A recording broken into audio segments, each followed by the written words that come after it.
Nasignit gikan sa usa ka alias Taba ang gibanabanaang 320,000 pesos nga kantidad sa gituang shabu atol sa drug bypass operation sa PNP ug PDEA sa Purok 25-A, Lower Malagamot, Panacan, Davao City kagahapon Oktubre 23. Subay sa report sa Sasa Police Station, ang suspect, usa ka 35 anyos nga residente sa nasgutang lugar o gikonsiderang top 1 high value target city level.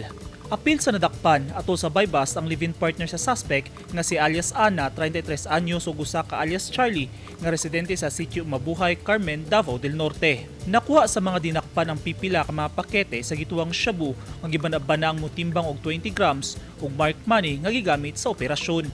Balhog na sa Sasa Police Station ang mga suspect. Arestado sa mga pulis sa Turil Police Station atol sa gikasang drug bypass operation ang nagapayuhot og illegal nga droga alas 6:23 kagabi Oktubre 23, 2022. Subay sa report, napalit sa pulisikan kang alias Ikat ang gituang shabu. Si alias Ikat, 47 anyos ug taga Cagayan de Oro City. Nakuha pa gikan sa posisyon sa suspect ang lain pang mga pakete sa shabu. Gikustudiyan na sa Turil Police Station ang dinakpan alang sa tukmang disposisyon.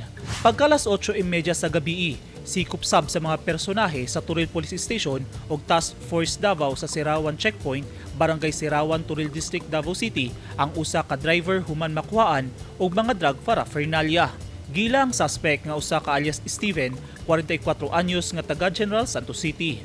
Base sa report, pasulod na unta sa Davao City ang suspect apan atol sa mandatory inspection, misiwil ang improvised glass shooter sa iyang sling bag ug pagrikisa. Nakuan pa gyud kini og foil ug lighter.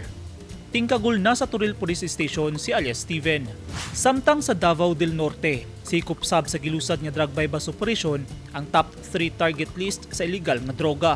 Sa record sa otoridad, unang napalitan sa agent sa PDEA Davao del Norte, kauban ang mga pulis sa Santo Tomas Police Station ang suspect og balor 10,000 pesos nga gituang shabu sa Purok 1, Barangay Balagunan, Santo Tomas nitong Sabado sa hapon, Oktubre 22, 2022. Gila sa PDEA ang suspect nga si Brian Tadle, 42 anyos ug residente sa nasutang lugar ug gikonsiderang top 3 municipal target list sa Santo Tomas.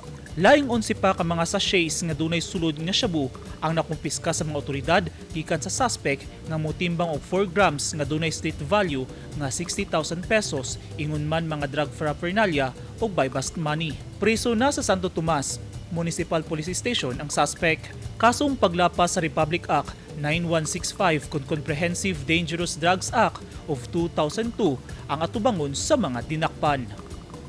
Eugene Hinutan, Newsline Philippines, Davao Region. Stay safe.